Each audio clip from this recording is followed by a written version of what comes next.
Voters living with disabilities, the elderly, the pregnant women were not given priority to vote. I, in 3% of polling stations, observed indelible ink was not checked on the voters before allowing them to cast their vote. J, at 97% of the polling stations observed, voting was free from usual irregularities. K, voting proceeded in an orderly manner at 95% of the polling stations observed. L, ballot boxes did not remain locked and or sealed at 2% of the polling boxes that were observed. M, as a result of the excessive delays in the opening of polling stations in Harare and Bulawayo provinces, at least 36% of the voting stations observed did not close at the scheduled closing of 19 hours, while some had not even opened by that time. It was announced that voting would be extended to proceed into 24th August 2023 to compensate for the late opening. And N, in previous stakeholder consultations, a shadowy organization that I've already referred to as Forever Associate Zimbabwe was accused of conducting a countrywide exercise of electoral intimidation. Our observers confirmed the existence of this group, as its officials or agents were easily identifiable at some polling stations as they were dressed in regalia emblazoned with the FAR's name and were accredited electoral local observers. These and other unidentified persons who were not polling officials were also observed taking down the voters' names before they cast their votes. In some areas, voters were intimidated by the actions of these individuals. Or the mission observed the closing on the vote counting processes. A proper analysis of these two processes shall be provided in the final SEOM report. Number 4, recommended improvements in the electoral process. At this juncture, allow me to recall that SEOM is continuing the process of electoral observation in the post-election phase. As such, the mission will not be rendering comprehensive recommendations and detailed qualifications of the election at this stage. However, the mission has observed the following areas of the electoral process and system that relevant stakeholders may wish to consider improving. Number 1, access to the voters' roll. In order to improve perceptions amongst the public, political parties and candidates, ZEC is advised to strictly follow the provisions of the Constitution on transparency, access to information, and timely avail the voters' roll in accordance with the stipulations under the Electoral Act. 2, nomination fees. In order to enhance the openness and inclusivity of the political process, ZEC is urged to engage with all stakeholders in the process of revising nomination fees for the candidates and attempt to benchmark the revised fees in the context of the SADC region and Zimbabwe's economic realities. 3, state-owned media coverage. The relevant media regulatory authorities are urged to ensure the implementation of measures that require impartiality in the coverage of political events by state-owned media. And 4, voting materials. ZEC is urged to strengthen transparency in the procurement process and delivery of all voting materials, including ballot papers, and put in place a monitoring system that includes the participation and verification by electoral stakeholders. In addition, there is need for the Electoral Commission or Electoral Act to be revised to put in place clear frameworks and timeframes within which these processes should be completed. Number 5, participation of women. Effective and practical measures should now be put in place at the earliest sitting of the next parliament to enhance the equal participation of women as candidates in electoral processes. In conclusion, the mission observed that the pre-election and voting phases on 23rd to the 24th August 2023 harmonized elections were peaceful and calm.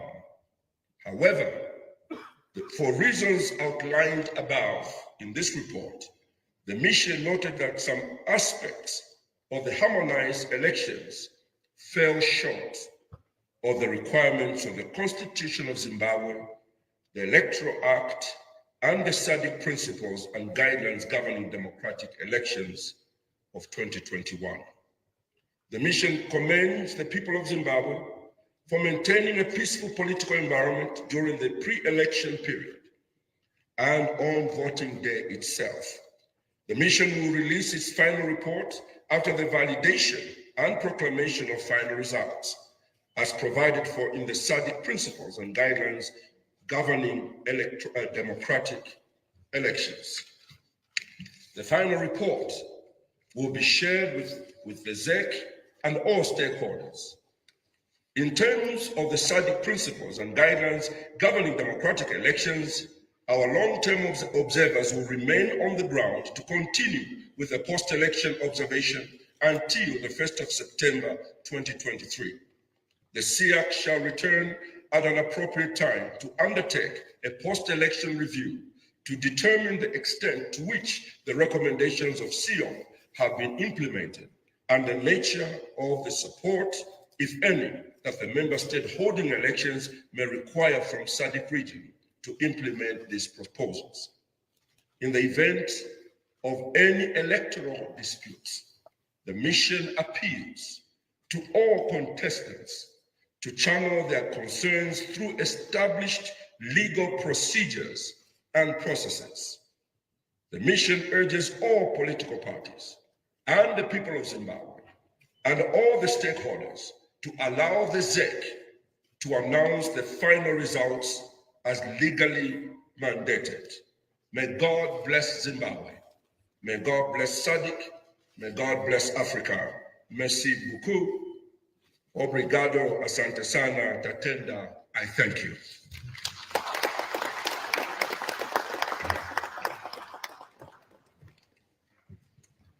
Thank you, Your Excellency, for the statement.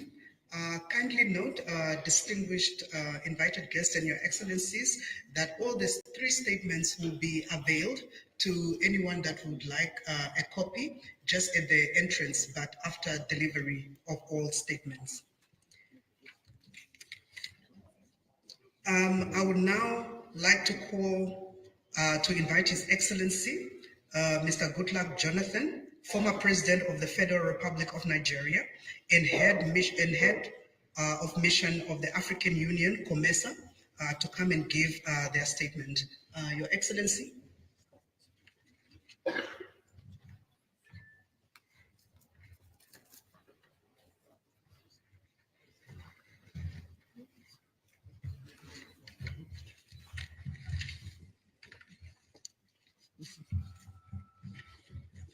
His Excellency, Dr. Neves Mumba, the head of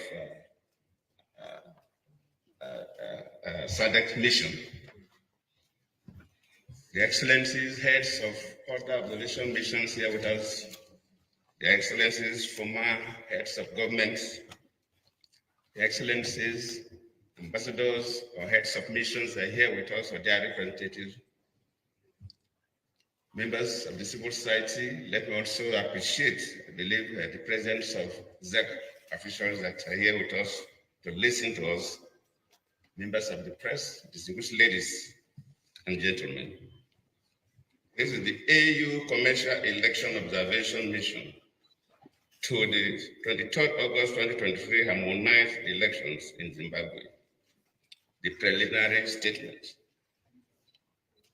presented in Harare, 25th August 2023. Detailed and final report will come in 2 months' time, except that the litigation process takes a little longer period. Introduction.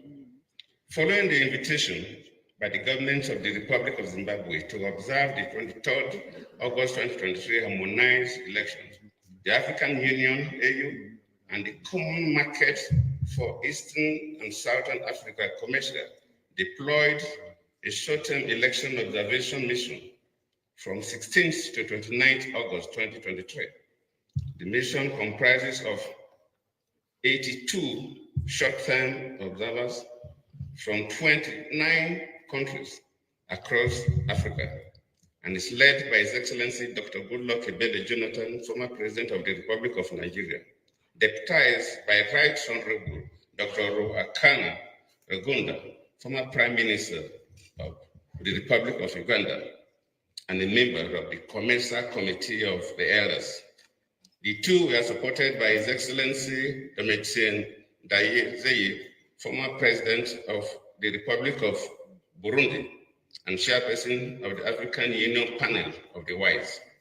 His Excellency Ambassador Bankole Adeoye, AU Commissioner for Political Affairs, Peace and Security, and Her Excellency Celeste Kapwepwe, Secretary General of COMESA.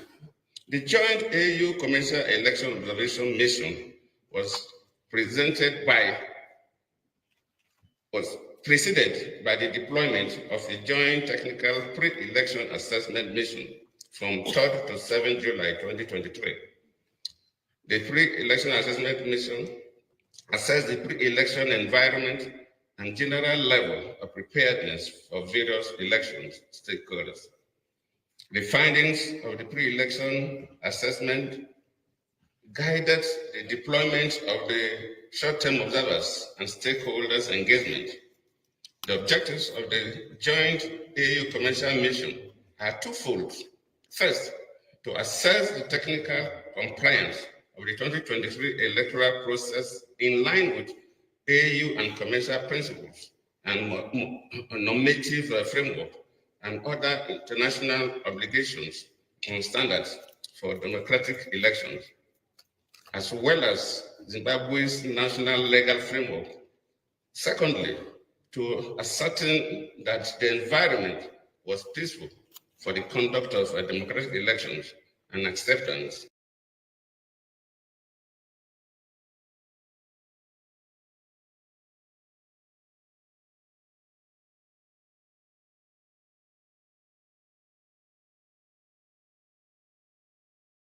of the electoral act.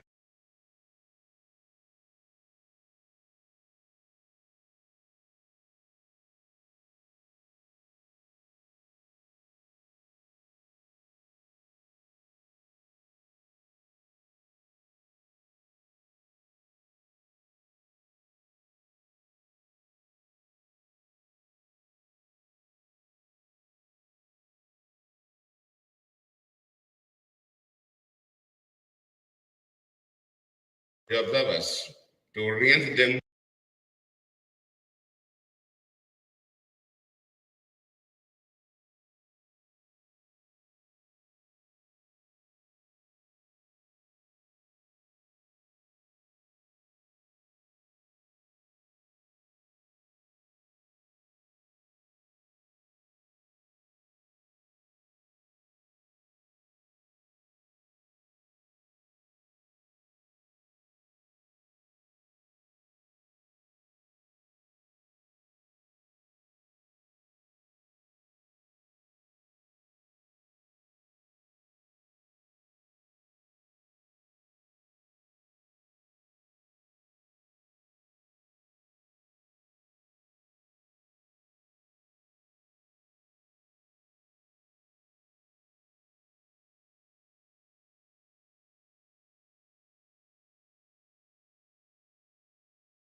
organize elections comprises of the Constitution of Zimbabwe, Amendment Act 2023, the Electoral Act, Chapter 213, and various regulations. Other substantive and operational laws, including provisions and procedures for contesting elections and determination of election petitions, are exemplified in the Constitutional Court Act, Constitutional Court Rules, Supreme Court Act, Supreme Court Rules, High Court Act, High Court Rules, and the Electoral Court Rules. The mission also notes that Zimbabwe has taken important steps in aligning its legal framework in line with its international and regional obligations. The mission commends Zimbabwe for ratifying the Charter on Democracy, Elections, and Governance. Electoral system. Zimbabwe operates a hybrid electoral system that combines the first-past-the-post system and the proportional representation system, a multi-party electoral system. The first-past-the-post is adopted for elections for the lower house of parliament, the National Assembly, and for local authority elections. The proportional representative system applies for the selection of 16 members of the Senate, 16 members of the National Assembly, all of whom must be women, and for the provincial councils in the 8 non-metropolitan provinces. The Electoral Act provides for detailed formula for allocation of 6 eligible parties. To qualify, the party must have filed its party nominations list during the nomination court proceedings, otherwise it loses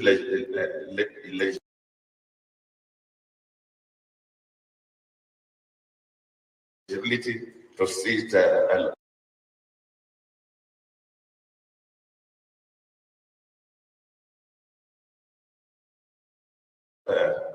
to seats and supervise election to the office of president and the parliament, elections of provincial and metropolitan councils and the governing bodies of local authorities, and elections of members of the National Council of Chiefs established by Section 1.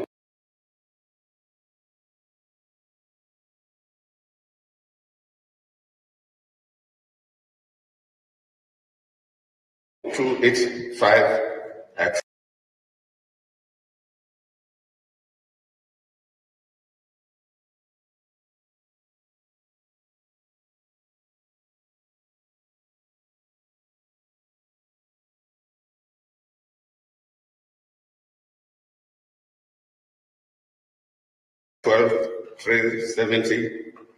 By Section the 200 General Notice 1131 of 2023.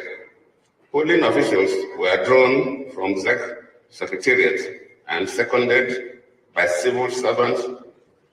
Concerns were raised that some officials were seconded from the army, and hence the impartiality of the polling officials was in doubt. The mission notes the establishment of an observer accreditation committee tasked with responsibility of considering and approving applications for accreditation from individuals, institutions, and organizations. Accreditation of observers commences on the 20th of June 2023. The mission notes ZEC's confirmation that the government will provide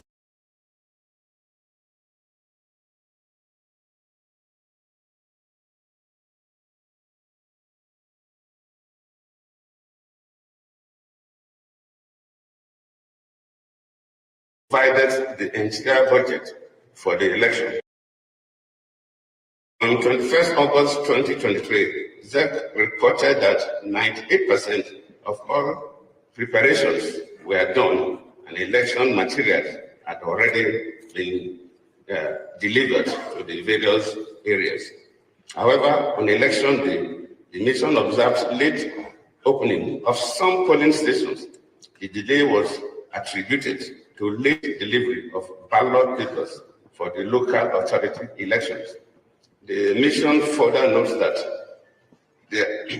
there seems to have been a gap in timely communication of the situation to relevant stakeholders, especially political parties and candidates, which led to speculations and anxiety among political delimitation. The Constitution of Zimbabwe, in Section 160 sub 1 and 2, provides for the number of constituencies and wards, while Section 161 outlines the delimitation process. The Electoral Act provides further guidance on the process and the factor to be considered. The boundaries delimitation process started in 2021 and was concluded on 21st February 2023 with the gazettes of the final delimitation report. The report was, however, challenged in court, but the Constitutional Court of Zimbabwe dismissed the case. The 2023 harmonized elections have been conducted in the 2210 constituencies on 1,970 wards based on the new constituency and ward boundaries. The mission's interaction with civil society political actors revealed that concerns persist regarding the process and outcome of the delimitation exercise. These included allegations of inadequate consultation with stakeholders, despite ZEC's assertion that there were consultations at all levels. The use of inaccurate population figures, gerrymandering in some areas to produce predetermined election results, and limited civic education on the delimitation process. Voter registration. Section 17A of Electoral Act, Chapter 2, Sub 13 provides for the conduct of continuous voter registration by ZEC, in addition to ZEC periodic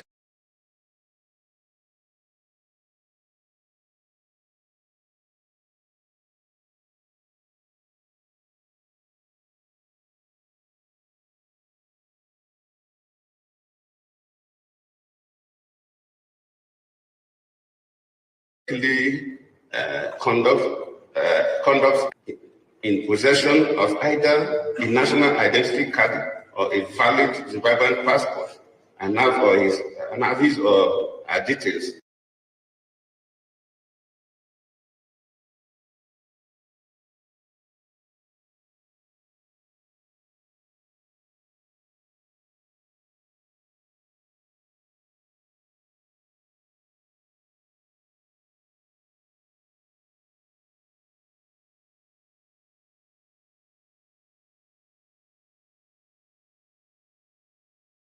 of residents to 6,619,690 voters who wish to transfer to other electoral areas could do so during such a registration process.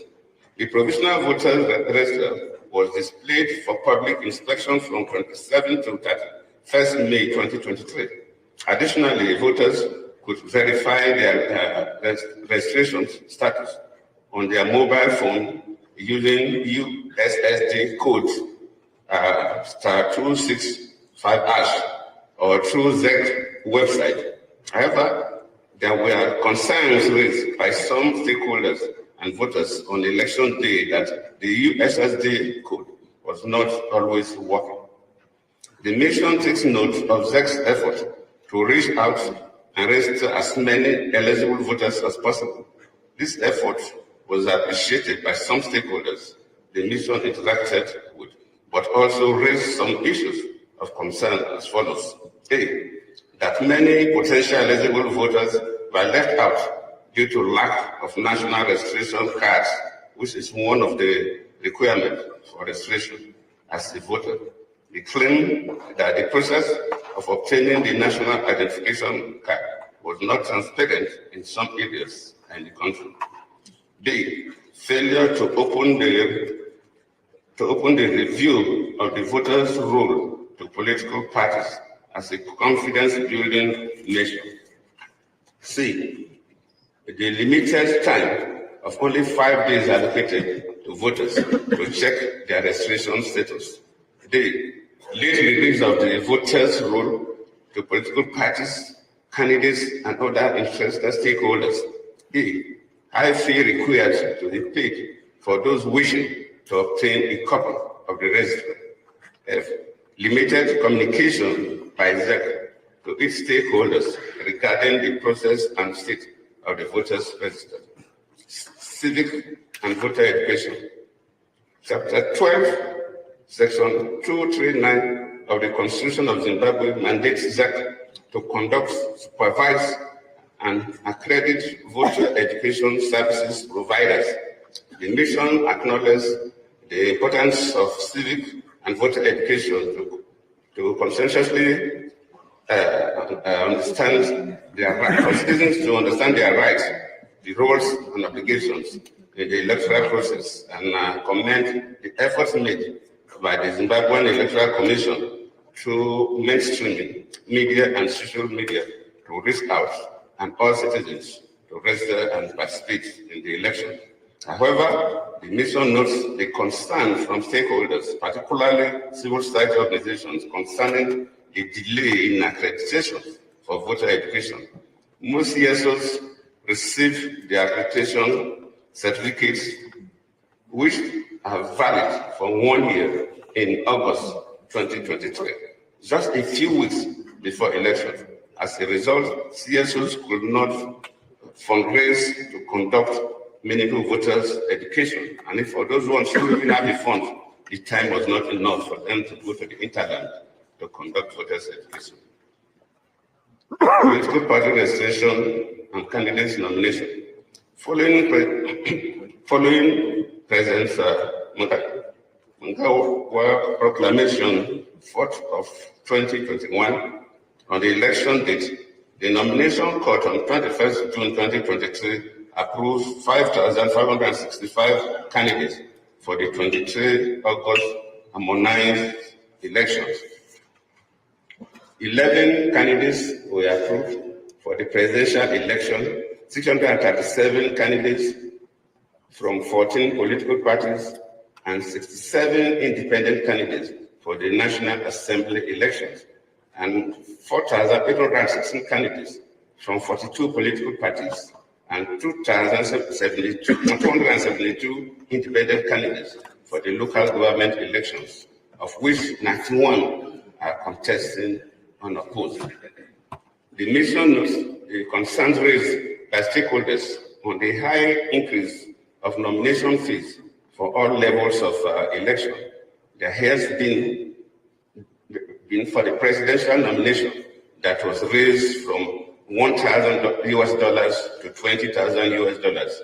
This high increase disemphasized eligible contenders, particularly from underrepresented groups like women and people that are physically challenged.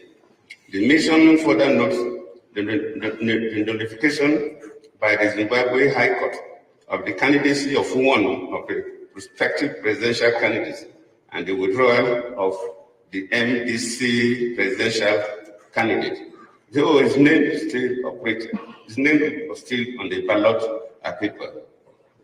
Election campaign. So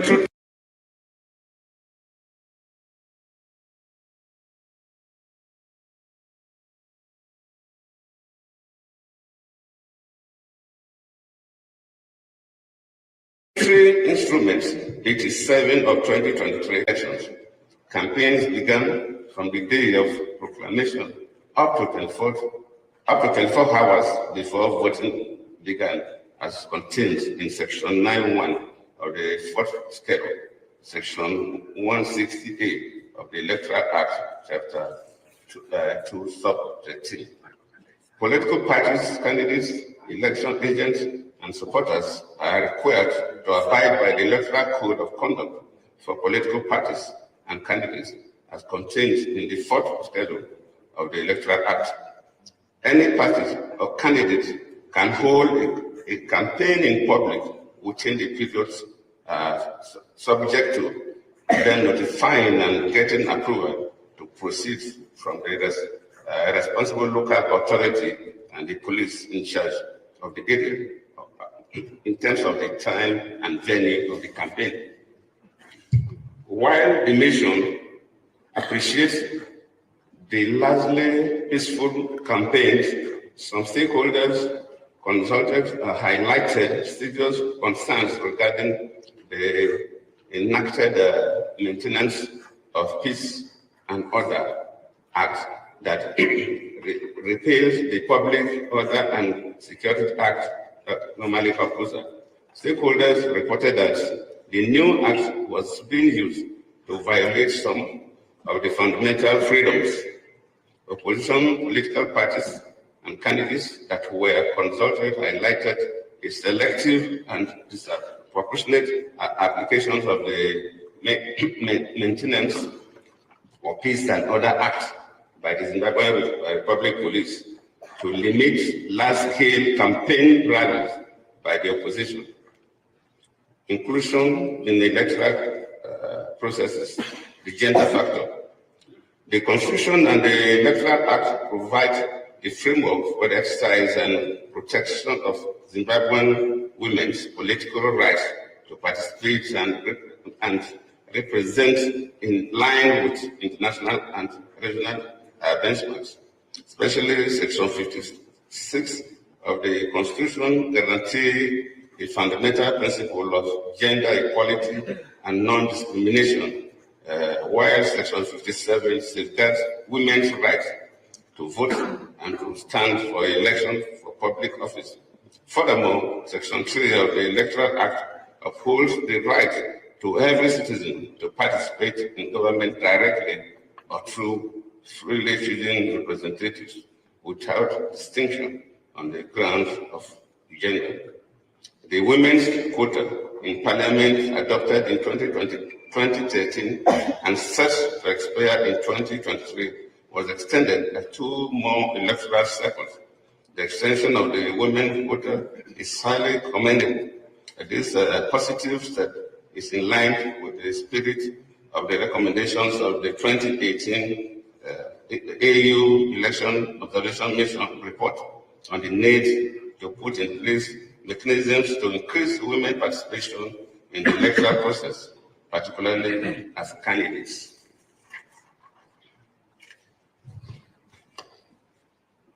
However, out of 11 presidential candidates, only 1 woman vied for the presidency compared to the 4 female presidential hopefuls in 2018 elections. Women representation in parliamentary election candidates stands at 11% out of a total of 704 candidates and at 14% out of 5,088 local government election candidates. Notwithstanding their affirmative action, the 2023 election records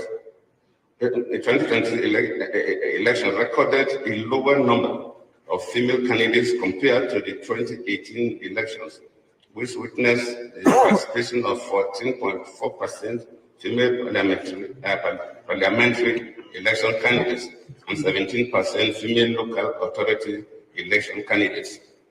Reduction in the number of female contestants has been attributed by stakeholders to the high nomination fee for presidential candidates and low political representation of women in political parties' hierarchy. The low participation of women as candidates undermines Zimbabwe's constitutional aspiration and international and regional commitment towards gender equality. Reported cases of gender-based violence on social media were brought to the attention of the nation by some stakeholders. Youth.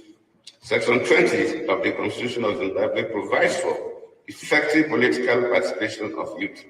The nation also commends Zimbabwe for the adoption of the youth quota in the elective National Assembly.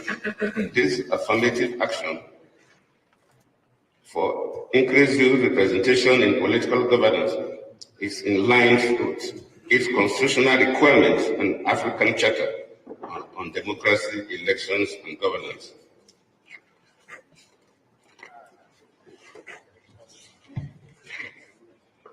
People living with disabilities.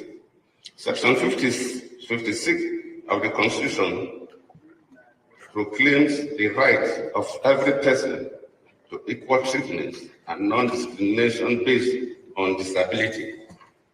The mission regrettably notes that the number of senatorial seats allocated to persons living with disability remains unchanged since the 2018 election, despite renewed calls made by organizations advocating for increased political representation of people living with disabilities in decision-making bodies.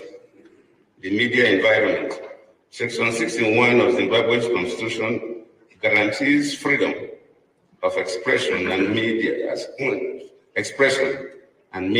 well as access to information. Media stakeholders such as the Zimbabwean chapter of the Media Institute of South Africa claims that the regulatory environment in this country continues to be defined by restrictive and inhibitive media policies and laws, even years after the adoption of the 2013 Constitution, which contains the universally acceptable Bill of Rights with no meaningful shift in the country's statutory media regulation, legislation, and policies to make these constitutional gains a reality. Furthermore, while public broadcasters shall afford all political parties and independent candidates contesting an election free access to their broadcasting services, as may be prescribed as provided for in Section 160G of the Electoral Act, Chapter 2, Sub 13. Some stakeholders the nation interacted with, however, raised concerns about unequal access to state broadcasting houses. Security context. The management of security during election is guided by the Constitution of Zimbabwe Amendment Act 2023, the Maintenance of Peace and Order Act 2019, Chapter 11, Sub 23, the Police Act, Chapter 11, Sub 10, and the Electoral Amendment Act, Chapter 2, Sub 13, and the regulations. The mission notes that the security environment ahead of the 2023 harmonized election remained largely peaceful and calm. The majority of stakeholders the mission interacted with noted a significant reduction in violence compared to previous elections. Section 219 of the Constitution of Zimbabwe clearly lays out the function of the police service, which, whilst Part 2 of the Maintenance of Peace and Order Act regulates the management of public gatherings by the police service. The mission notes the positive security preparation for the election. This includes establishing a specialized unit for the harmonized election development development of a booklet on the code of conduct for its officers during election. In addition, the Zimbabwe Republic Police leadership reported that deployment of police officers and prison officers to complement police were adequate, between 3 to 5 per polling station, to secure the polling. Special support units were deployed throughout to manage any potential unrest.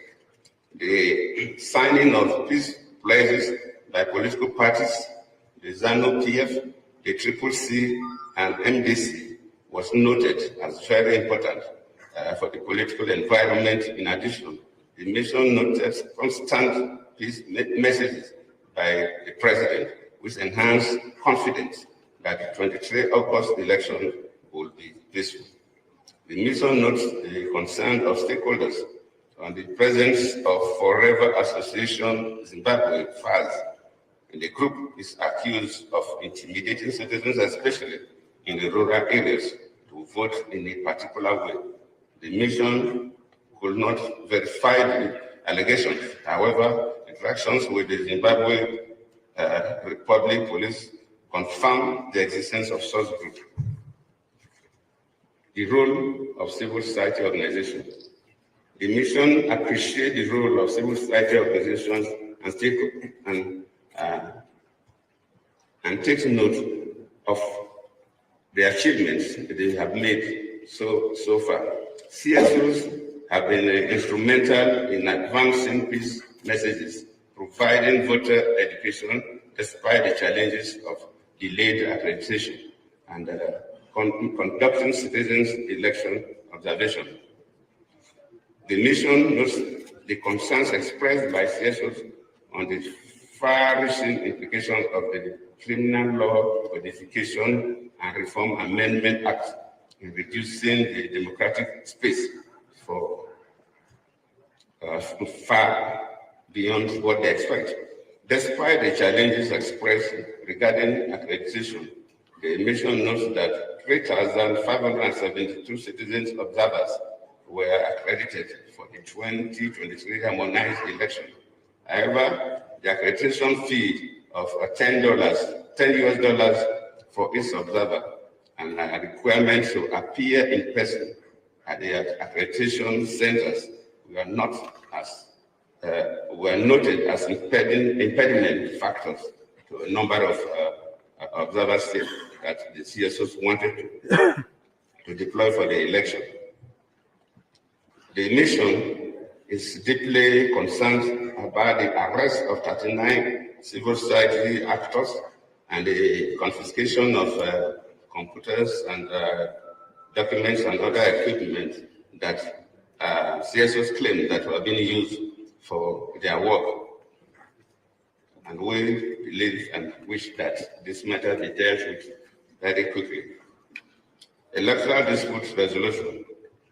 In Zimbabwe, electoral disputes are mainly arbitrated in the different courts as provided for in the legal instrument governing elections. The mission notes that an alternative dispute resolution mechanism has been established through the multi-party liaison committee at various levels, national, provincial, and constituency. The committees were established to handle electoral disputes that might arise in line with Section 160B of the Electoral Act and are chaired by ZEC.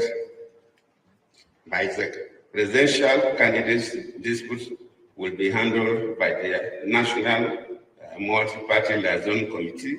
However, some stakeholders reported that since inauguration, the committees have largely remained inactive. Other initiatives included setting up of a media monitoring committee and compliance with the Electoral Act and appointment of special police liaison officer to investigate cases related to electoral violence. Each of the 10 provinces were assigned 2 special police liaison officers. Election day observation, maybe that's the curtain now. What happens on the 23rd to /34? The AUEOM COMESA Electoral Observation Mission deployed 33 short-term observer teams in the 10 provinces across the country where they observed opening, voting, closing, and counting procedures on the 23rd of August 2023. This statement also reflects preliminary findings made by observers teams in selected wards where voting was extended till 24th August 2023. The mission visited a total of 566 polling stations, of which 75%, as 424, were in urban and 25%, 142, in rural areas.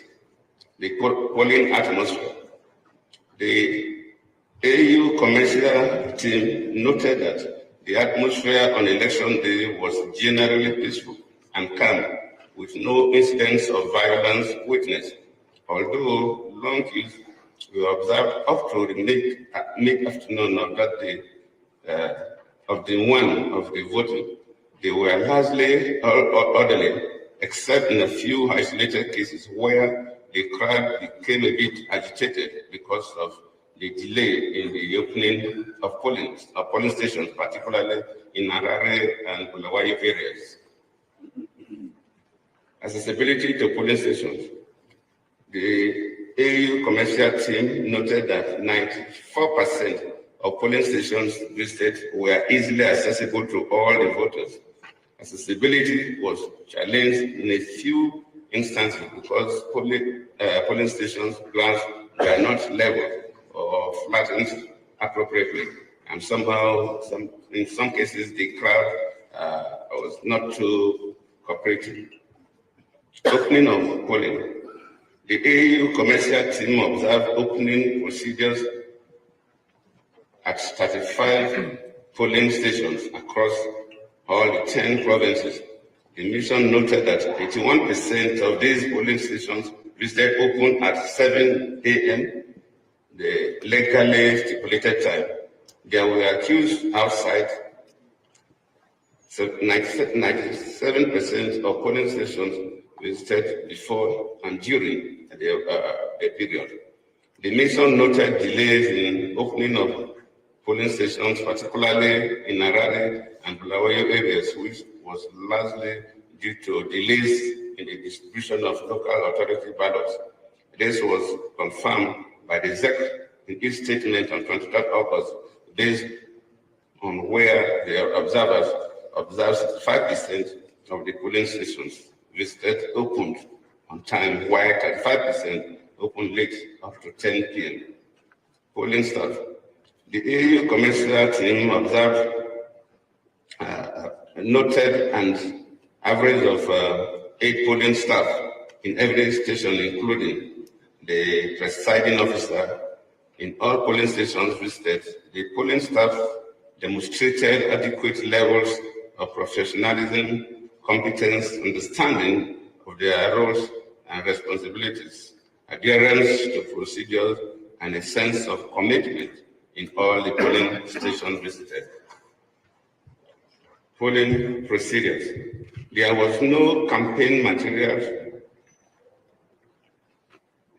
or campaigning near the polling stations visited by our team. Priority was given to voters, including the elderly persons with disabilities and expectant and nursing mothers, and assistance was also provided to voters who required such support in all the stations. In 30% of stations visited, observer teams witnessed some voters being turned away, and in most cases, this was either because of not having the correct voter identification or voters presenting themselves at the wrong polling stations. In such cases, observers confirmed that most voters were redirected to the right voting stations.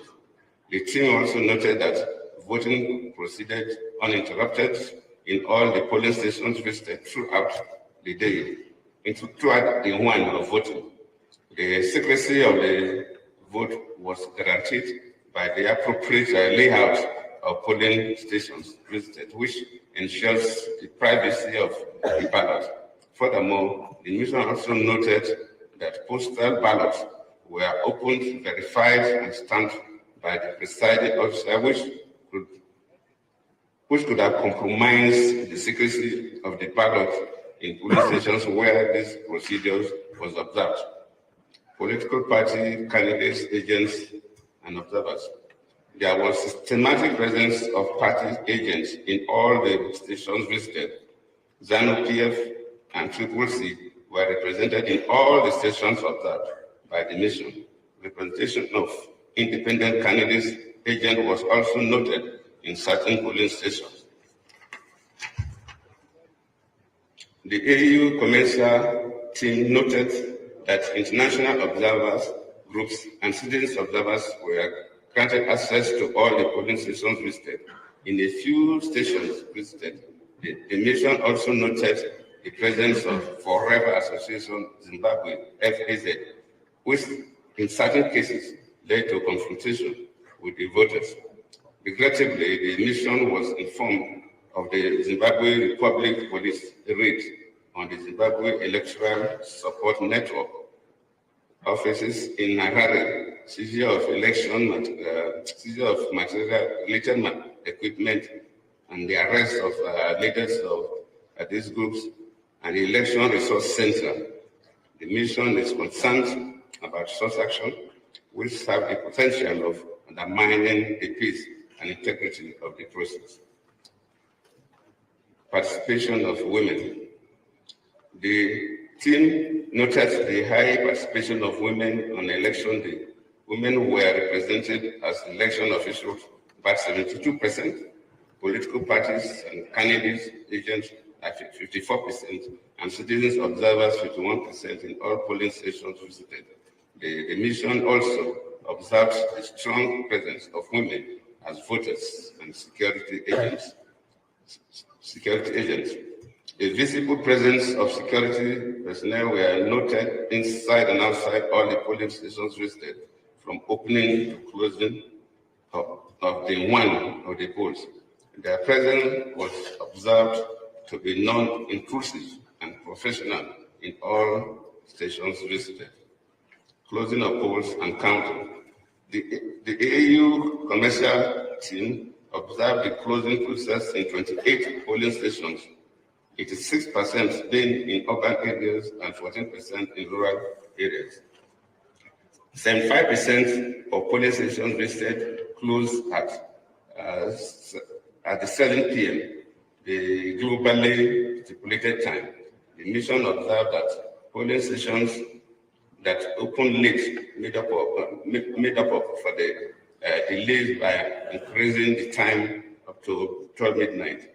The mission was pleased that the Electoral Commission reaffirmed in a press communique its commitment to comply with the regulations and to ensure that affected voters were granted the opportunity to exercise their constitutional right to vote. The mission observed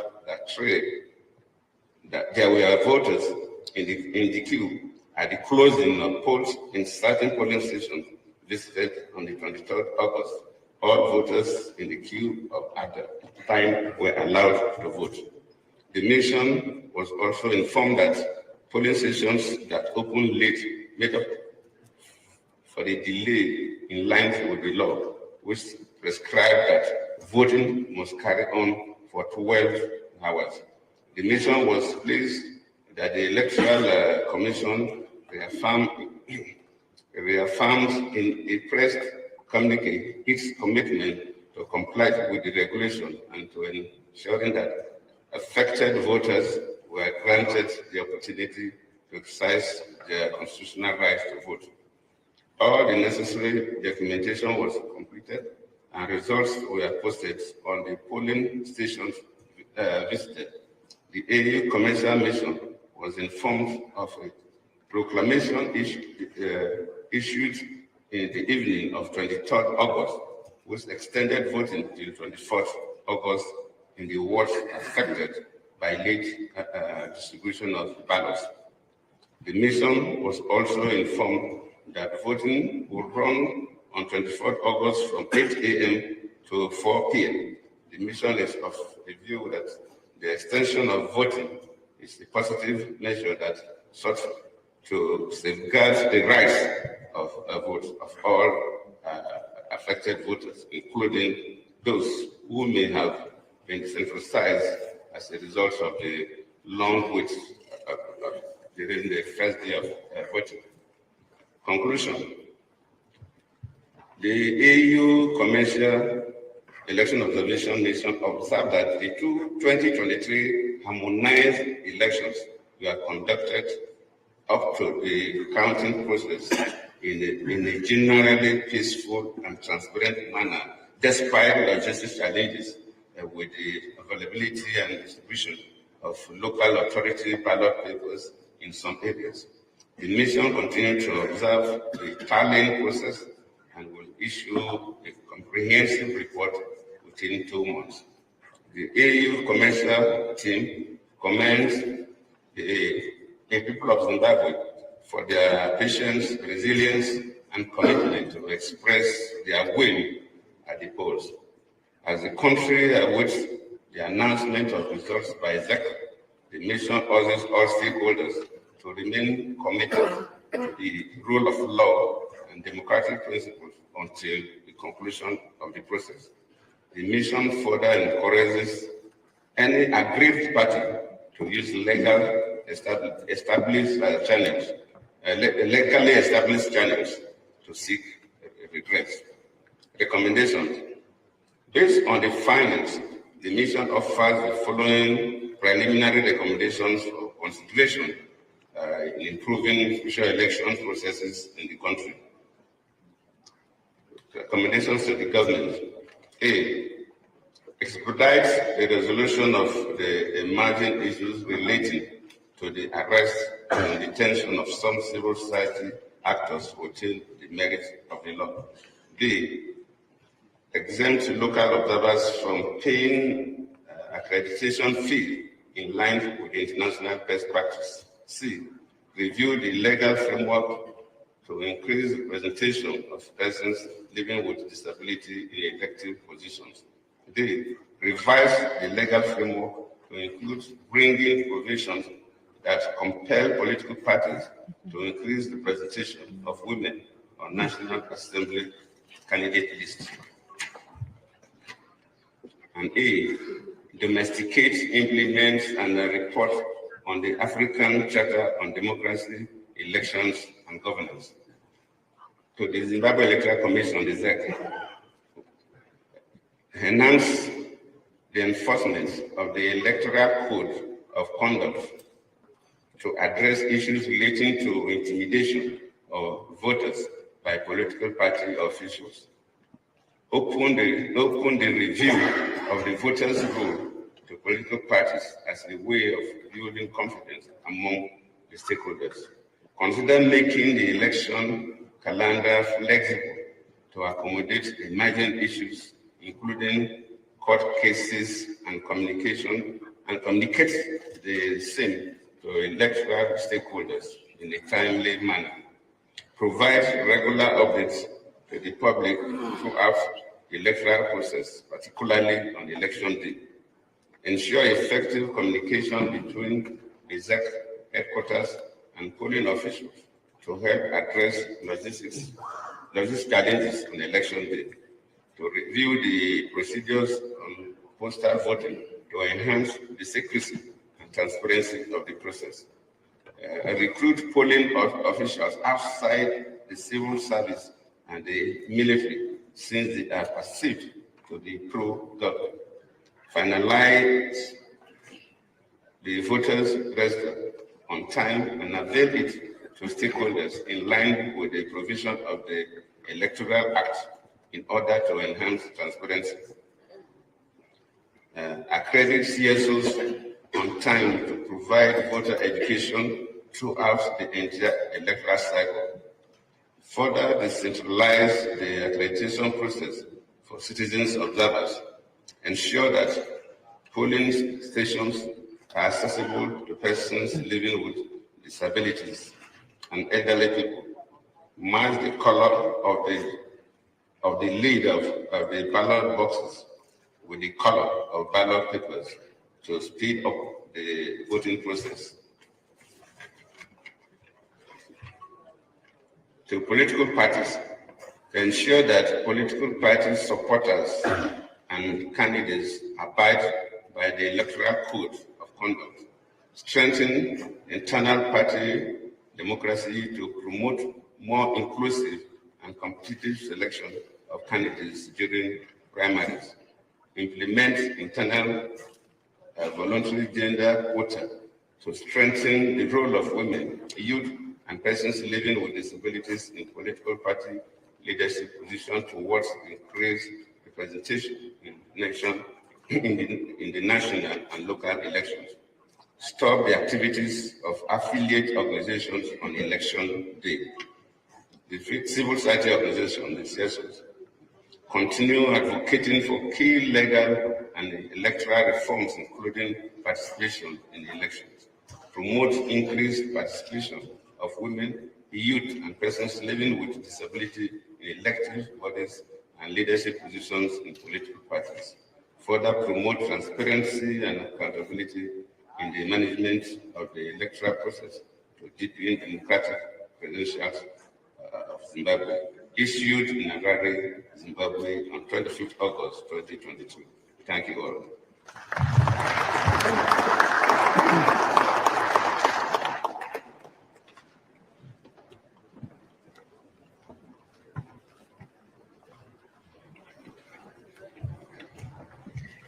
Thank you, Your Excellency, for that comprehensive statement on behalf of the AU COMESA mission. Our last statement will be delivered by the Electoral Commission's Forum of SADC, and the statement will be delivered by Mr. Mpasa Mokochane, who is the chairperson of the Independent Electoral Commission of Lesotho and also head of mission of the Electoral Commission's Forum of SADC. So you have the floor.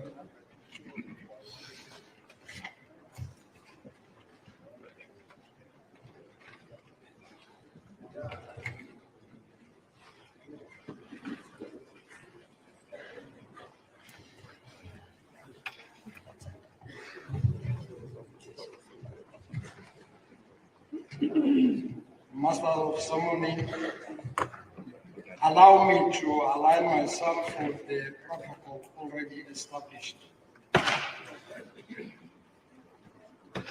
The Electoral Forum of SADC countries, commonly known as ECF-SADC Observer Mission, comprise the electoral management bodies, EMBs, of the SADC member states. The mandate of ECF-SADC is to strengthen cooperation among electoral commissions and to promote for credible and transparent election in the SADC region. The ECF-SADC mission for the harmonized election in Zimbabwe deployed 38 observers from 10 electoral commissions from SADC countries, namely Angola, Botswana, Democratic Republic of Congo, Lesotho, Malawi, Mozambique, South Africa, Zambia, and Zanzibar. The mission commenced its work on the 13th of August 2023. The preliminary statement will be available to this audience and shall have details of the following: the introduction, the background, mandate of the ECF Electoral Observation Mission, guiding principle, observation methodology, pre-election, election and post-election activities. It will, however, not include the tabulated results.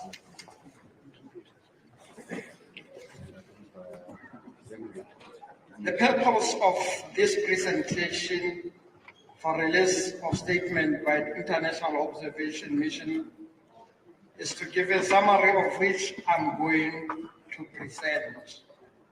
And the summary will focus on the following: the preliminary findings, the election phase, and the areas for improvement.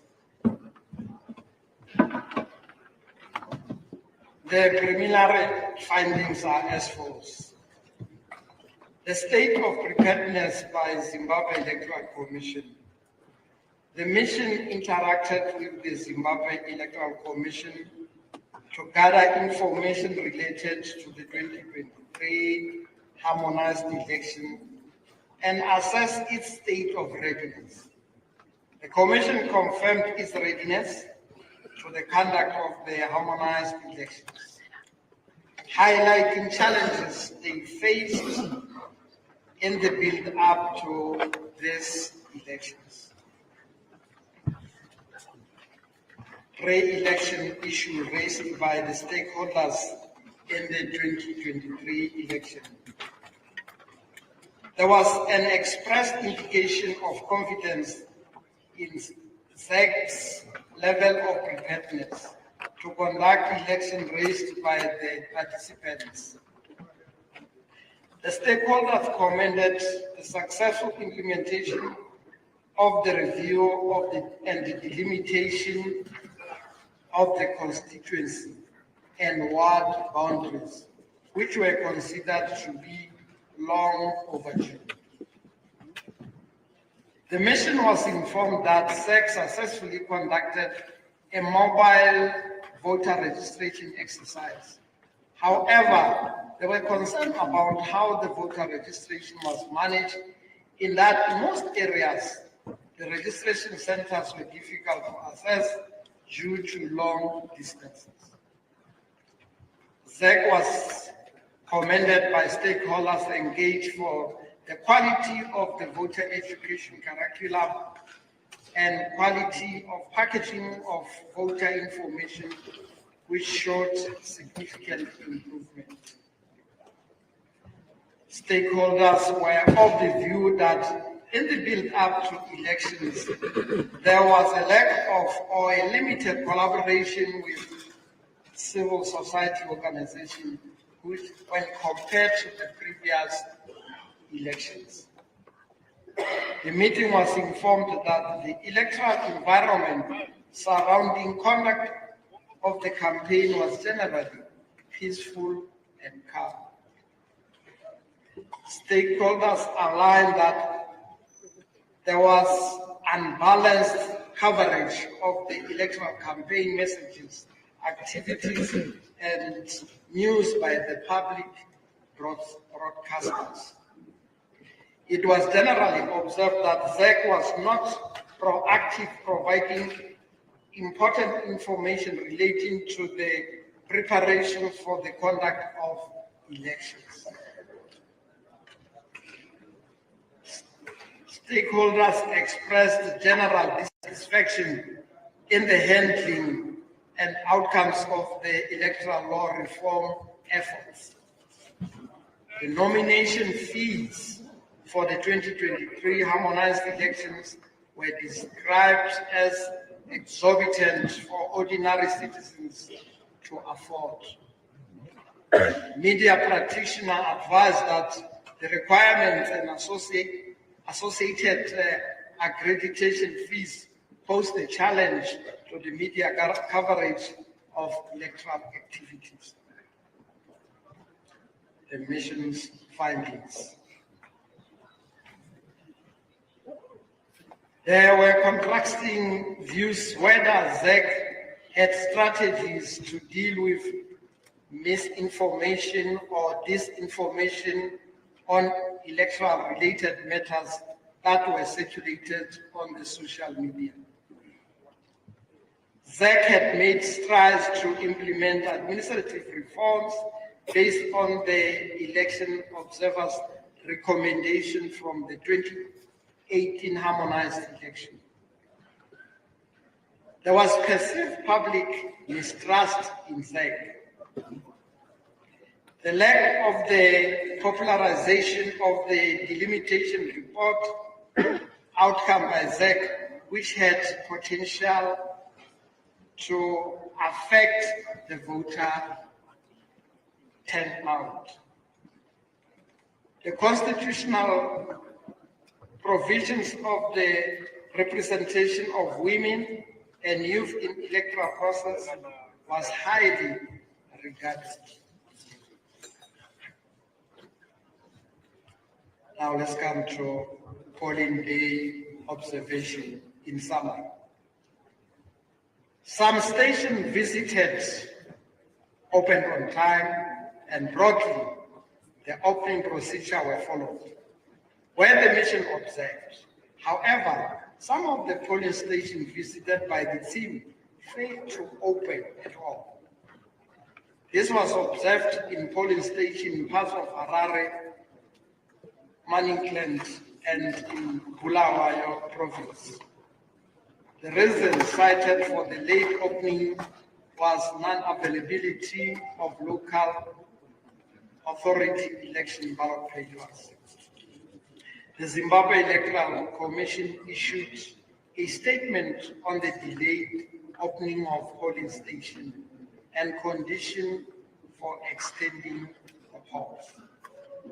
Due to the delayed opening of the polling station, the mission noted that the closing of polls would not happen in a uniform manner. It was noted that there were stations that only opened as late as 21 hours. Despite the challenge related to the late opening of the polling station generally, polling took place in a peaceful and secure environment. The key recommendations. The mission noted that the ECF-SADC made the recommendation during the July 2018 harmonized election and during its pre-election assessment mission in May 2023. The recommendation made at the time are still applicable to this particular election. This included the following thematic areas: communication, the voters' role, and the logistics.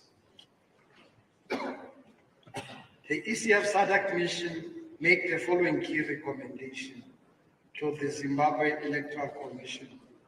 The ZEC needs to pursue the legal reforms that are necessary to minimize the risk that arises from the following operation. This includes, but not limited to, increase the inspection period for the voters' roll and make the voters' roll available at polling stations ahead of polling day. Determine a set period for the conclusion of appeal processes from the nomination of candidates, especially for the local authority elections. The introduction of technology to enhance efficiency in the electoral process, including the result management. The ZEC should strive to improve the implementation of its communication strategy to foster transparency, accountability, and facilitate public trust in the Commission. C. The ZEC should address the issues raised related to selective accreditation of observers and the dual accreditation of media practitioners. D. The limitation process should be conducted in a more timely manner in order to ensure that it does not negatively impact preparation for the electoral process. Furthermore, ZEC should make the process more conclusive or consultative and open to public participation. E. The ZEC should provide clear, regular updates to the electorate and stakeholders during polling day and in the period up the announcement of results. In conclusion, the 2023 harmonized elections were conducted within a context shaped by the legal framework, which largely constrained the technical and operational aspect of the Z network. The mission, however, acknowledged the efforts of the ZEC to propose reforms that are not adopted ahead of the 2023 elections.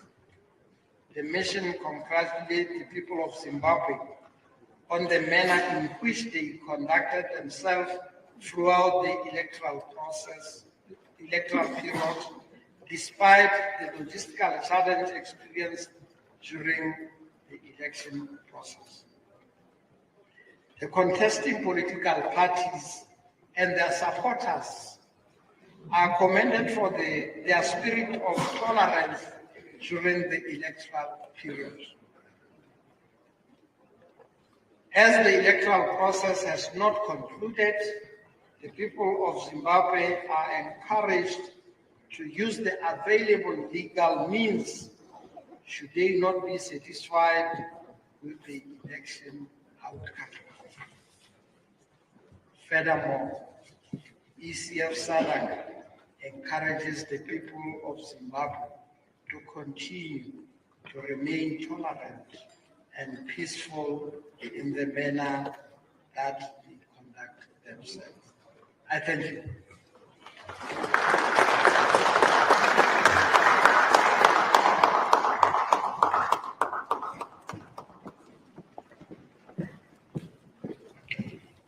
Thank you, sir, for the statement for ESF-SADC countries.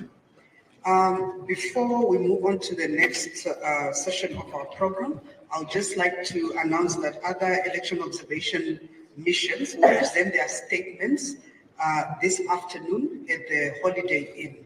And that is the Commonwealth, the European Union, and the Kara Center. I would now like to call my colleague, Mr. Mafiri, to come and facilitate the Q&A session. Mr. Mafiri, you have the floor.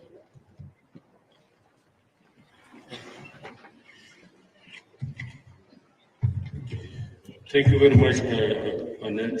Good afternoon, everyone. Now we have come to the end of the presentation of the statement. It's now time for questions and answers from the public and members of the media. Please raise your hand. Tell us who you are, your name, the name of the media house, but also indicate where you are directing your question, whether to the joint AU COMESA, SEOM, or the ECF-SADC. In that order. Please raise your hand. I'll take a set of 3 questions to the beginning, then I'll take another 3 more thereafter.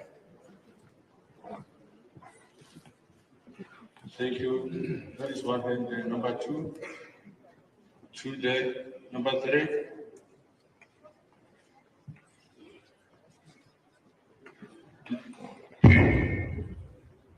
Number 3 at the back there, in that order. Number 1 here, please go ahead.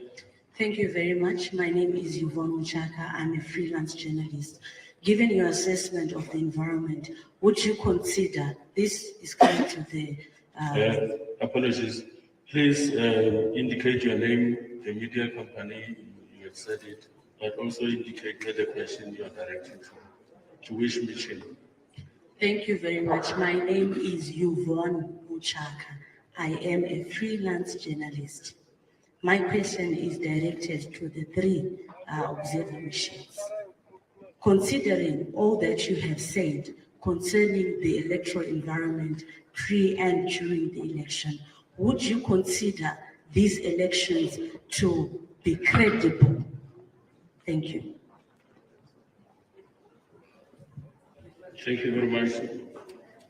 Your hand was up here, sir. Thank you. My name is Patrick Nija. I'm also a freelance journalist. My question is directed at all the 3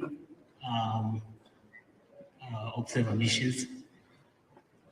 Considering that Zimbabwe's population is skewed to the majority of the people live in rural communities, I'm curious to find out because from the presentations that I got, the reports that I got, there's no clear indication in terms of just the percentage of the coverage of the observer missions in rural communities.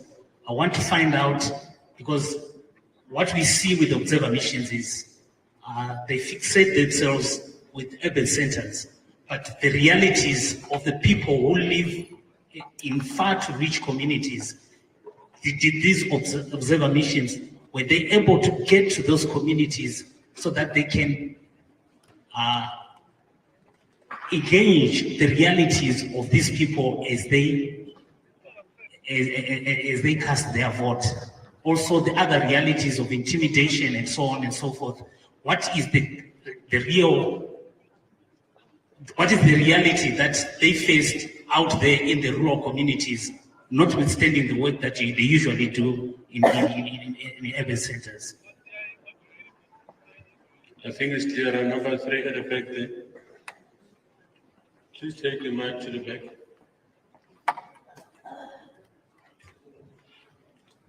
Thank you, Your Excellencies. My name is Charles. I am the National Election Agent of the Citizen Coalition for Change political party.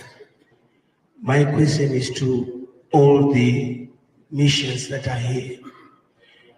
Now, you have acknowledged in your reports that prior to the election, you were given assurances by the Zimbabwe Electoral Commission that everything was in order and ready for the election. But as we all know, and as it turned out on election day, everything was not in order on election day. Now, the delays in voting, the insufficiency of the ballot papers. Now, the question now is there still any reason or basis for the missions to trust and have confidence that the result management is going to be transparent, is going to be correct and honest, given the context of the previous misinformation? Now, are we going to have proper results announced? Do you still have confidence that this will happen?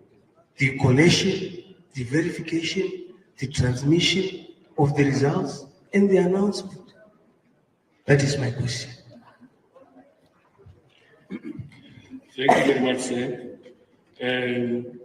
Your Excellencies, the high table, there are 3 questions for all the heads of missions, together with their teams. Please indicate who's responding first. You will respond from your seats. Your Excellency, head of the AU mission. AU COMESA. Okay, thank you so much. This first round of questions, we have 3 questions. So the first one has to do with the election environment. And it's similar to the third one, but the freelance journalists wanted to know whether, since we all say that the security situation was calm, can we now say that elections are credible? So when you observe the election, the observation of the election is very important. I always give the example that somebody can read the election even before the election day. And it happens in some countries where probably somebody has an interest, and that somebody that has an interest has access to those who register the voters. And if you know your opponent's area, you're voting. You know the areas where the support base are strong and if the voting strength is strong, and you manipulate the process to under-register those people. This will happen months before the election. You have already rigged the election. So that what we comment, when you look at the pre-election, the election day activities per se, and processes after the election. something that is a bit common in Africa, and common in the sense that it brings a lot of tension, is that the voting can go on very peacefully. But the process of processing the election, I think the yearly results taken to the next center, you can't taken to the next center, some countries have up to 4 levels of addition. That process of managing the election to the point to be announced for presidential election could be manipulated, and sometimes you don't even know. I don't want to mention countries in there, but I'll give you some examples. There are some countries where you are not even expected to accompany the results at the polling point. After voting, you will be there, they will count, and the electoral management body will just take and you are not expected to even follow. And at the same time, you are not even going to challenge the process of presidential election for that particular country. Anything can happen, but I'm not saying things do happen. So we cannot use our statement that look on the election day and few days leading to the election that we're here, that the environment was peaceful. Everybody, there is labeling. We met with other observers. Nobody said that there were crises. There were no crises in the field. We didn't observe. But that doesn't mean we can just give 100% credibility. You may not know what will happen the following day. It's just like the other question that the third person asked, that the ZEC, Zimbabwe Electoral Commission, assured us that they were ready for the election. They were about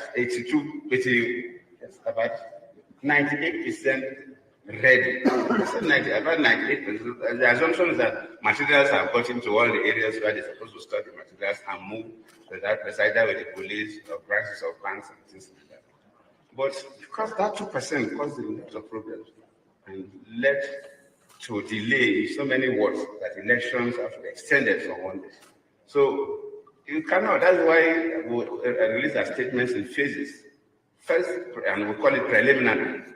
Then subsequent releases will be based on how we monitor, how we manage the results, and so on and so forth. So we cannot, in all honesty, say that yes, we said the environment was peaceful, so everything about the election is 100%. We cannot say so. We are still monitoring. Basically. The second person asks about the majority of the citizens living in the rural area. I don't know whether you base on the census results, because sometimes it's an assumption. Because Zimbabwe is highly organized. We know there are a lot of farmers, but most of these farmers also live in the urban areas, Harare, Bulawayo, and the provincial headquarters. These are all urban areas. So when we say urban areas, it's not just about Harare and Bulawayo. All the 10 provinces, their capitals are classified as urban. Some of them, you get there, you look a bit rural, but they are classified as urban areas. And I specifically asked them when our field officers were briefing us, in terms of the delay, because the greatest concern we had in the election on the 23rd was non-availability of materials for the voting. And I especially asked whether those of them who cover some of the rural areas, whether they observed non-availability of voting materials, and they said no. So the problem was more of the urban than even the rural. So, but I agree with you. Sometimes we overlook certain things, and it's difficult. Though Zimbabwe is an easier environment to manage. It's like my country where you have people living in isolated swamps in the riverine areas.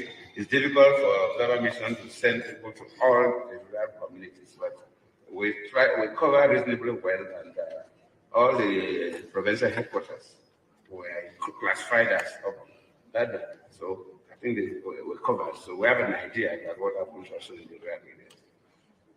I think then the third question, which I trust the member of the CCC party wanted to ask whether, comparing what the ZEC told us, that they were 98% ready 2 days before the election. Then on that election day, we realized that they were not quite 98% ready. There was so many words from their own report itself. From the statement they issued that first day, in Harare area, only 23% polling units voted. Only 23% from their own report. In Bulawayo, they didn't give report for 7 a.m., but they gave report for 9:30. 9:15 or 9:30 a.m. As at 9:30, 9:15, only 75% places that the voting took place. So that is from their report, not from our own observers. So it shows clearly that there were issues in terms of the voting materials. But and you want to know whether because of that, like, okay, the statement they give us either, some people will say the statement was untrue, or some people will say it was a lie. And you now ask us to use that one to judge whether we have confidence in the results that they will bring out. That I don't know what my colleagues do, because we agree that everybody will comment on the trade based on his own perspective. So I'm not commenting on behalf of everybody. I, on my own, I cannot say that because there are some lapses in terms of election materials, not getting to that I will use that to say elections the result will be manipulated, or they will not be in position to give credible results. I cannot. I don't think it would be fair to them. They may have logistics issues, and we should deal with the situation as it is.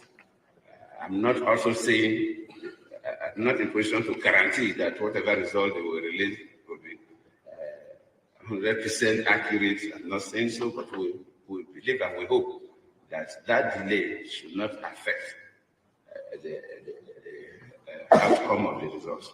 Thank you. Let me pass on to SADC. Thank you, Excellency. I think we will take the position of AUEOM COMESA on the first question in terms of can we immediately confirm that these elections were credible.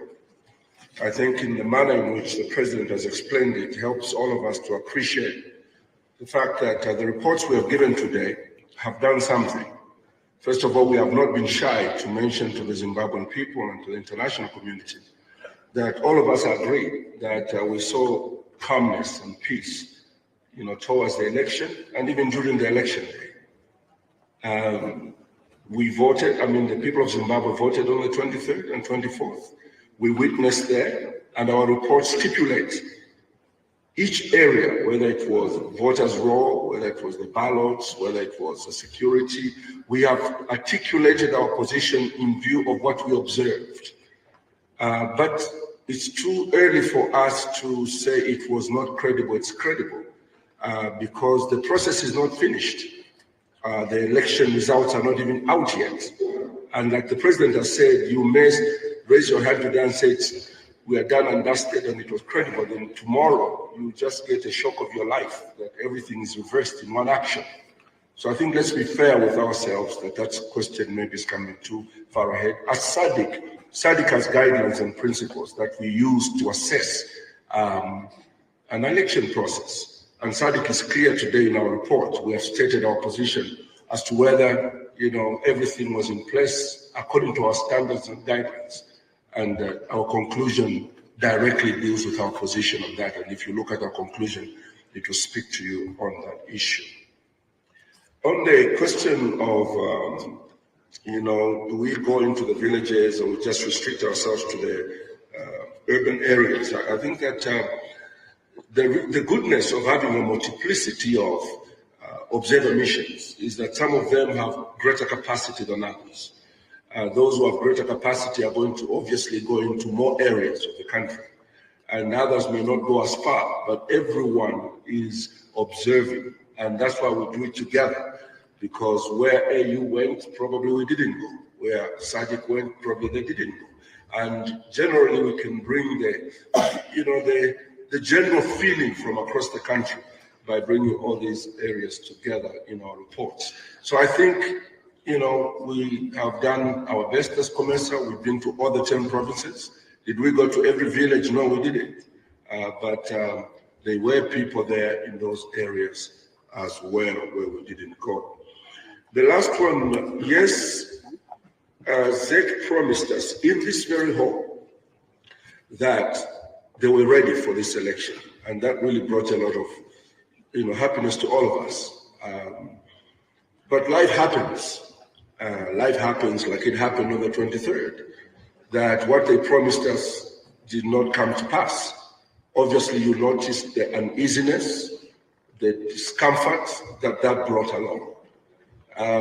Our responsibility as observers is simply to observe as to what kind of impact is that kind of situation going to have on the outcome of this election. And I think that's why we have been observing. And the rest of the concerns, we have raised them in our reports, and we have addressed the issues of ZEC directly in all of our reports.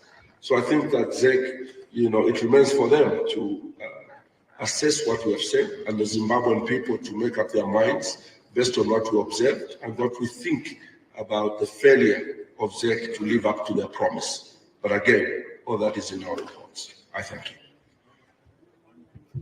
Thank you very much, Your Excellencies. I will now.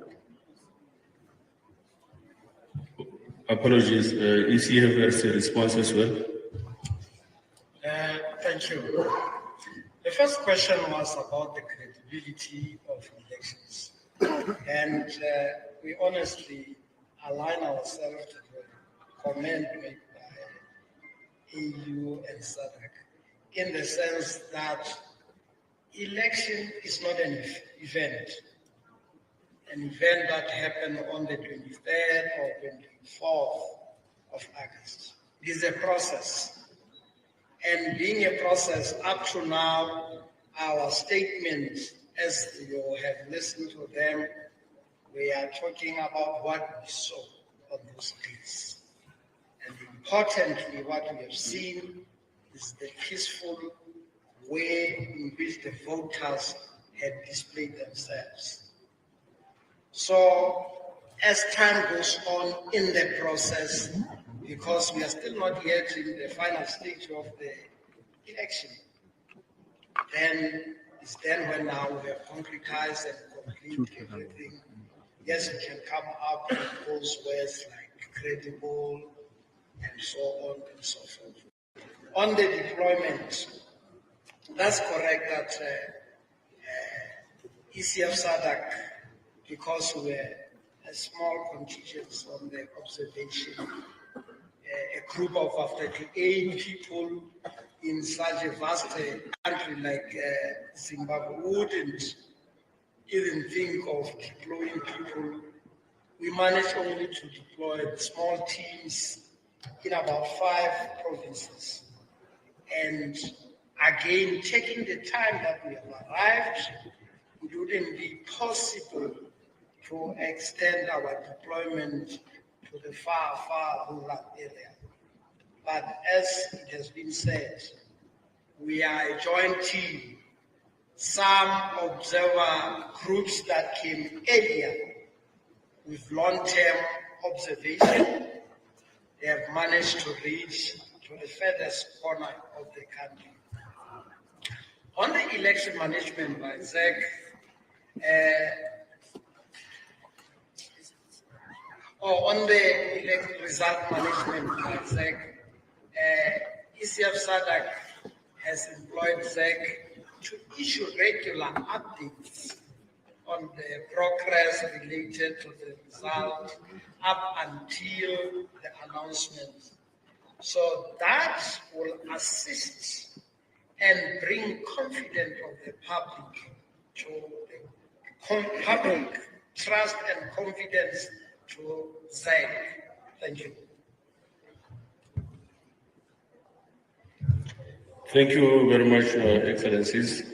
Members of the media, you will appreciate that all the missions represented here will still do their post-election, and their final reports will be released.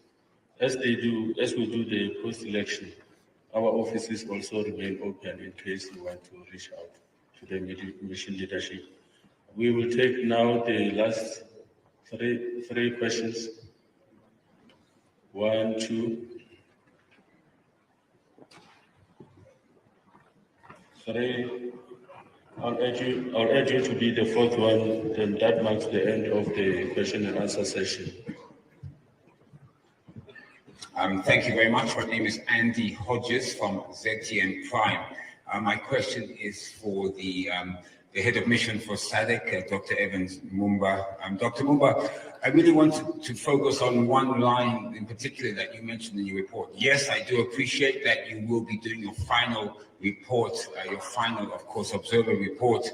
However, the comments that you made are things that can't possibly change in your report. You said in some aspects of a harmonized election fell short of the requirements of the Constitution of Zimbabwe, the Electoral Act, and the SADC principles and guidelines governing democratic elections 2021.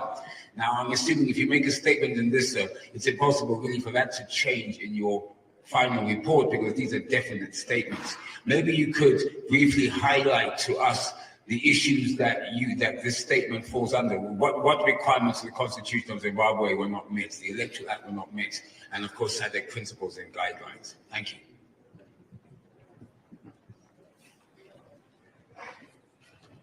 Thank you very much. My name is Achilles Ngoma. I'm with Women in Politics Support Unit. My question is directed to the SADC forums of the EMBs. From the statement that you read out in regards to women, you seem to restrict yourself to the questions arising out of the special seats. Will this, and you indicated that this was preliminary. My question is, would you be having any remarks in relation to the direct election seats? In other words, the 210 constituencies and the 1,970 direct election seats at ward level for women. Thank you. Thank you very much. Question number 3 here. Patrick Nija, I'm a freelancer. This question is directed at Dr. Nevers. It's directed at Dr. Nevers Mumba.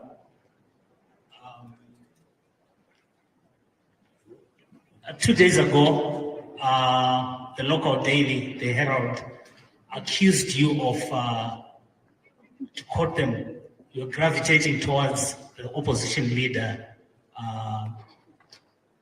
Nelson Chamisa of the Triple C, whom they said you accompanied to Kwazana, where he was casting his vote.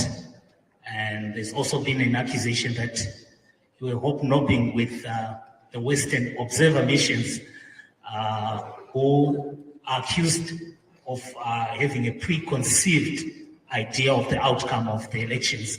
What is your take on that? And maybe your response to this escaped me, or the SADC observer mission's response to this escaped me, but I didn't get it. And why didn't you respond? My name is Victor Tawasika, I'm a freelancer. My question was, I listened to the reports and they were saying their observers didn't encounter like incidents of campaigning on the election day. But I came across and I saw on social media, there were flyers of which were designed in the colors of the opposition party, which were encouraging people not to vote. They were cast across Harare, mainly near the polling stations. So I wanted to ask if their observers didn't come across those stuff, or if it's not like a part of campaigning. I don't know which part, but they were stopping people to vote. And my last, just in cohesion with my question is that first they were saying, since it was mainly located in rural areas, and if you check the results when they're coming, there are large numbers in rural areas, maybe to a certain party. So can we really say those people voted freely or they were intimidated? Can we really accept those results from rural areas? Thank you. Thank you very much. The head of ECF-SADC has only one question. Maybe I should start with you, then from there we go to the head of the SEOM mission. ECF is only one question for him. Yes, PCF is only one question for you. Thank you. It is correct that we concentrated more on the special quota seats for women and youth. This is the preliminary report, and we have acknowledged the aspects of women and youth seats as a progressive move. The final report will expand on the inclusive and gender aspect in the electoral process. So it will address all other aspects. Thank you. Thank you very much, the head of SEOM.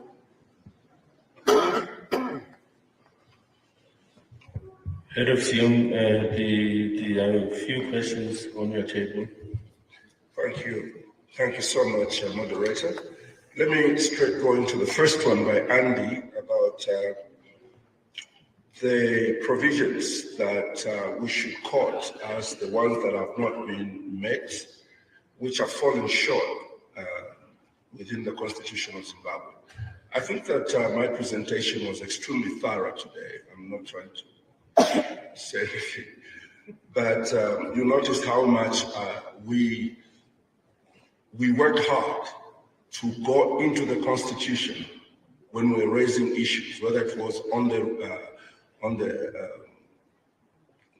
roll, or whether it was on the ballots, whether it was on any subject that I touched. I referred to the Constitution of Zimbabwe, and the provisions are there, and we'll make sure you get a copy of our speech, and you can sit down and make sure that you read the provisions that we have outlined and how we believe that they have been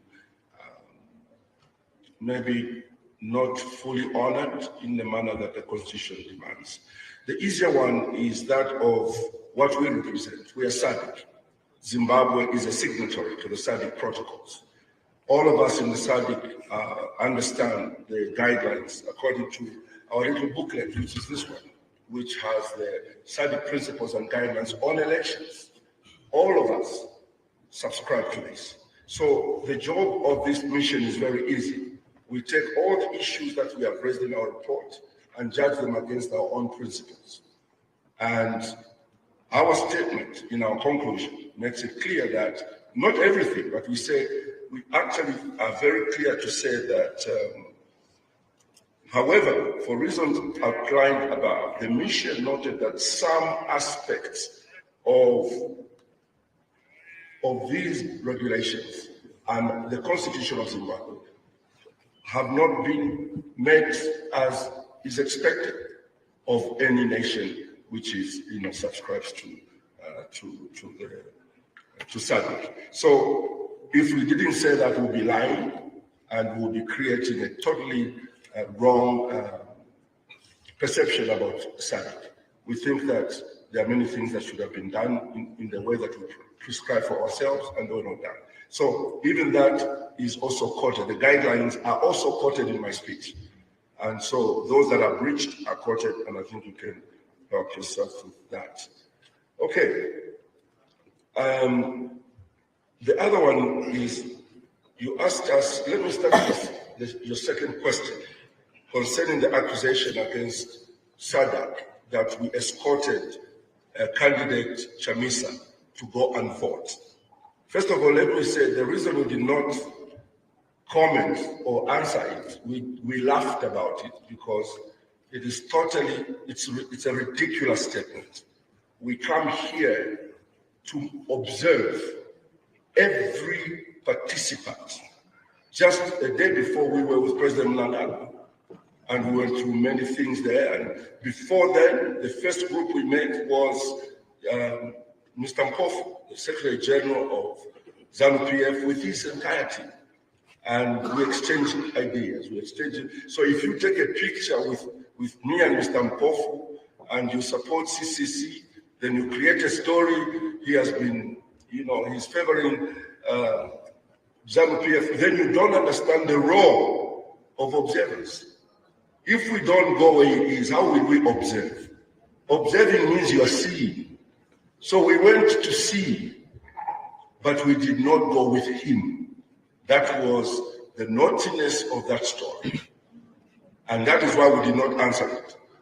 Somebody decided to say, we went with him. No, we didn't. We were at that polling station when Mr. Chamisa came.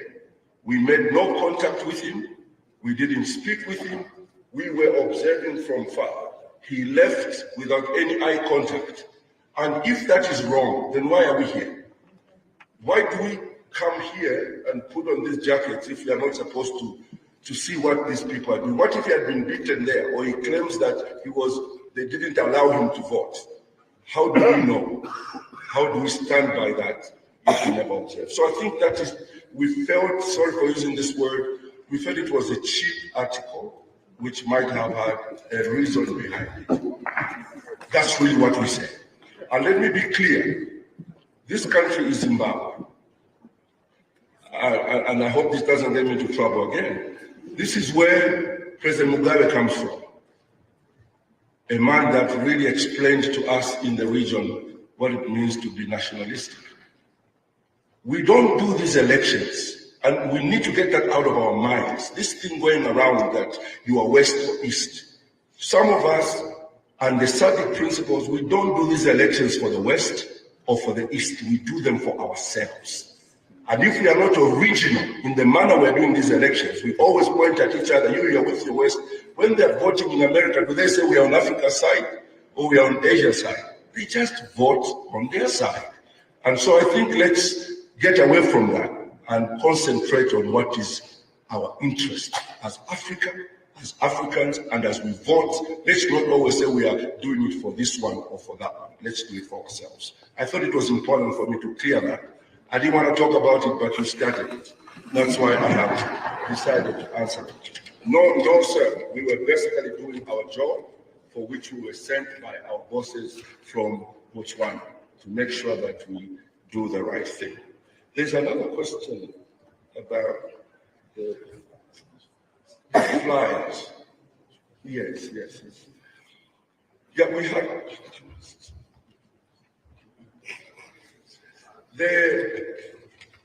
We saw the flyers. All we can say ourselves is that it's unfortunate. We've taken note of that, and we are anticipating or expecting, that Zimbabwe itself and the security wings must investigate and find out who is behind that, because I think that affects the electoral process. Some people pick it up, read it, and believe the message that was there, and they don't go and vote. And that is really interfering with the electoral process. So we are demanding that the security wings of Zimbabwe must investigate and find out who is responsible for that, and take them to task. And, if that in any way would have affected the election, I think that is too early to tell. I think let's just say that we have condemned that, and I think it's a desperate move by whosoever did it. I think I'm done unless one of my colleagues wants to answer that question. Thank you very much, Your Excellency. Let's allow His Excellency AUEOM COMESA to respond. Thank you very much. Okay, of course, thank you so much. No question was actually directed at me. My good friend. But the first one that none of us probably may have the comment is this person raised the issue of flyers. But I categorize as something like campaigns, just like activities of the fast people, which were condemned in our reports. And these activities must be made criminal offenses in the country. Because election campaigns normally stop 24 hours before the election. And on that election day, you are not even expected to wear the vest of your political party. In some cases, if you wear the vest of your political party to go and vote, when the matter goes to court, they will show that you were campaigning in the election. So I think we discussed this thing with the key stakeholders, including the president of the country, and that we felt that the idea of 200 meters radius, because the law for now said that it's just election campaigns is stop 24 hours before the election. But the law again said that the ZEC can only control 200 meters radius. That after 200 meters radius, we can do some kind of things that are not expected. To me, the law that stops campaign must also prohibit any political activity in whatever form, whether flyers or flags or people putting tables and checking vote, whether they are members of voting. No, that election day is apolitical. Everybody just go there as an individual, vote and go. And so that's what we also included in our own recommendation. Then the other one is, though it was not directed at me, but I was surprised when the SADC head of observation mission was accused of going with a particular candidate to vote. And because I've been observing a number of elections, let me tell the public, we all do that.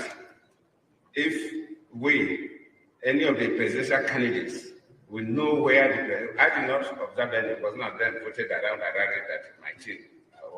But normally, when we observe elections, if we know that a key political figure, especially the presidential candidates, or provincial governors and so on, depending on the country, are going to vote, we normally go and observe what happens in that voting unit.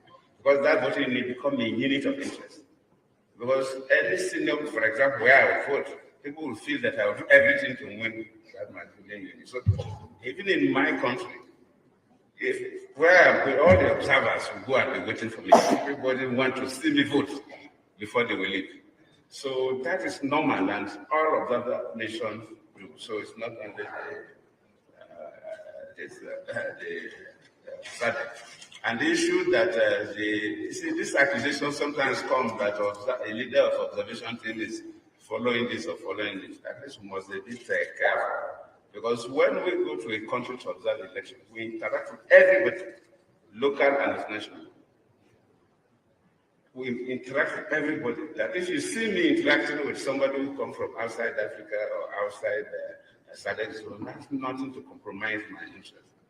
We share information. We also try to get information. They also give us information. And these informations we get from everybody help us to do engage the people we need to engage in terms of mediation and in terms of getting some useful information. Because election observation missions interact with everybody, every stakeholder that you can, to get the information you need to assess the credibility of the electoral process, and so on and so forth. So please let us not just accuse people anyhow.